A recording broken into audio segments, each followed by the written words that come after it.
Hello and welcome back to the Villa Filler podcast. I am here, as always, with my good friend Dan Wiseman. Dan, quick fire transfer rumour mill. Just like the old days, we're talking about a big name that has absolutely no chance of coming to the Villa.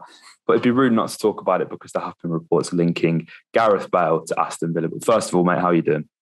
I'm good, mate. You're not allowed to say that anymore. After the Coutinho deal, we can't say that this is a big name that isn't coming, because I sat there on two bloody transfer rumour mills saying, guys, don't worry, Felipe Coutinho is not joining the bloody Villa on loan, is he? And then he did. So, I'm banning anyone on the Villa Filler podcast from ever saying we're not going to sign a big name player anymore, mate, because humble pie I've tasted one too many times. I mean, more than happy to take it though, especially if we sign Bale as well. 100%. That's a social media pile and I'll welcome. But I mean, Bale, there's been reports. It's mainly been from the Sun. I think there was one from 90 Minutes as well. Daily Mail linking Gareth Bale to Aston Villa. Now, this is a really interesting one. One, get it out of the way straight away, as I like to with these transfer rumours. Adidas athlete, mate. There's your first link. Secondly, Bale out of contract with Real Madrid.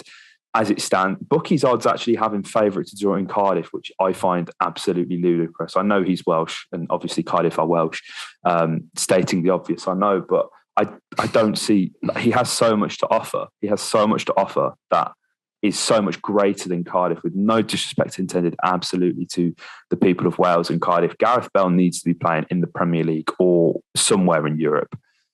And whether that be at Aston Villa, I'm not too sure, but it'd be rude not to talk about it, mate, wouldn't it? 100%. I think the one thing I say about Gareth Bale and Cardiff is that he gets his best football out when he's emotionally invested in a situation. You know, we see that what's happening at Real Madrid is where every time he goes to play for Wales, you can see how much it means to him. You can see how much he loves playing for Wales. He loves it. And so I think wherever he goes, he needs to be very emotionally invested in the cause, because as soon as he tunes out, as we've seen at Real Madrid, like it just goes. Like Spurs didn't really work out. And so I think, you know, if there is going to be a move, we need to make sure it tugs on his heartstrings, which is why I suppose Cardiff makes a little bit of sense, but you're right.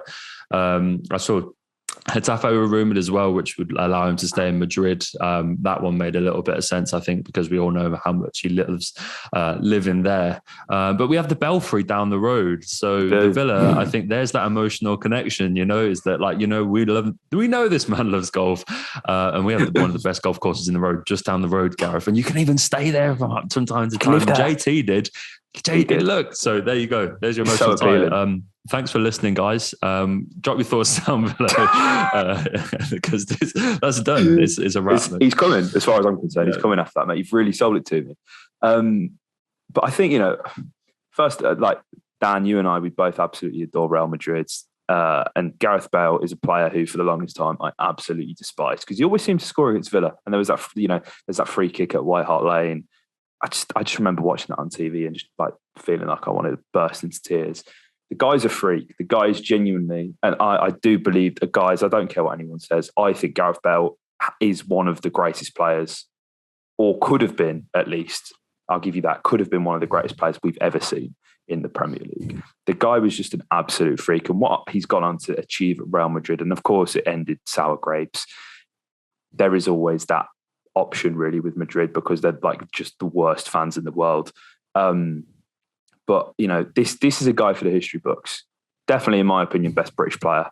And it's so disrespectful to Wales that we have to say British. You know, this guy totally eclipses any player that I think, you know, we've seen in England. You know, had that loan back to Spurs in the 2020-21 season. Was reunited with his old club, made 20 appearances, scored 11 goals and 2 assists. And I think a lot of people will look at that. That's in the Premier League, by the way. There was a few European games I think he played in. But, you know, people will look at Bale's return to Spurs and will ultimately call it a failure. But if we're being honest, he didn't play a lot of... First of all, he didn't play a lot of full 90s, didn't get a lot of minutes in on the pitch. So to kind of return with an output of 13 goals from 20 appearances, for me, absolutely class. I just think this guy's a freak. He's an absolute we have to caveat, mate, he isn't the player that he once was. But as you said, mate, a bit of pressure, a bit of emotion invested in, you know, we saw the free kick that sent Wales to to the World Cup the other night. He steps up when it matters. He does. And he has produced so many iconic moments, from the bicycle kick against Liverpool in the Champions League final, which doesn't get talked about enough for me. Probably because it happened on the same day Fulham beat us in the Championship playoff final. But that certainly made the drive home from Wembley a lot easier for me. And even, the going off the pitch to run around Mark Bartra in El Clasico to score that goal, he ran with the ball for essentially 80 yards. The guy's made for big moments, and he needs a club. He needs a place where he can play semi-regularly. Can Villa offer that? I don't know. It sounds stupid. I'm sat here and go, do you know what? I think Danny Ings would keep Gareth Bale out of the team. But I think it's true. I think it's hard to imagine where he'd actually fit in, and whether he'd actually get the minutes he feels he needs going into the World Cup at Villa, mate. It's a weird one, isn't it? Well, the thing I will say is that as long as Gareth Bale isn't injured, he will go to the World Cup and he will play every minute. It doesn't matter how many he's scored, how many he's assisted, anything like that. He's in a different situation with any other Welsh player, in that if he's fit, he's going, he's got the armband, he's playing full 90s, because that's how it's been. Like, he hasn't played, like, he's been injured, and then he goes and plays for Wales and scores a few, and then he comes back to Real Madrid and doesn't play again. And so it's clear that, like, they treat him differently to any other player, but obviously he needs to stay fit. I saw some Villa fans talking about pay-as-you-play contracts and stuff like that. And you can forget that. There's no way this man signs a pay-as-you-play contract. Like, this man will have clubs in the Middle East and the MLS offering him 300 grand a week, and to come, as long as you get on the pitch, you get a bonus. He's not going to come to the Premier League and play for Aston Villa a pay-as-you-play deal. So unfortunately, if we're signing Andy Carroll, maybe, guys, but this guy's living in Real Madrid, for God's sake. And so, it's going to be really interesting to see where he lands. He's obviously still a world-class player. Still, it's one of those deals where I look at it and go, maybe it doesn't make very sense. Maybe he's not the profile of player that we want. Yes, he'd be on big wages, but would I absolutely kill to see it? Absolutely, I would. You can bet your bottom dollar. Does this make logical sense? No. I can't really make many arguments as to why it would. But would I be delighted if we signed him? Absolutely, I would. I think it'd be brilliant, mate. To see him cutting in off that flank would be the stuff of the dreams. If it's on a loan, or like what, if he signs to a parent club or whatever he ends up doing to get him to that World Cup, that's all that matters to him, is getting to that World Cup in Qatar. He's got that hunger, and I think that's what makes this a little bit different. It does. It's going to be really interesting. Obviously, I think we're a little bit late to this one, but it'd be rude not to cover it, because, as you can quite clearly tell, from the two of us speaking, we would both love Gareth Bale to come to Aston Villa. So it has to happen. You have to satisfy the Villa podcast. Gareth, we can go for a round on the Belfry together. We can talk things out. We can talk contracts. I'm sure Wes and Nassef will happily send Dan and I to be the sort of intermediaries there and get this one over the line. It's going to be.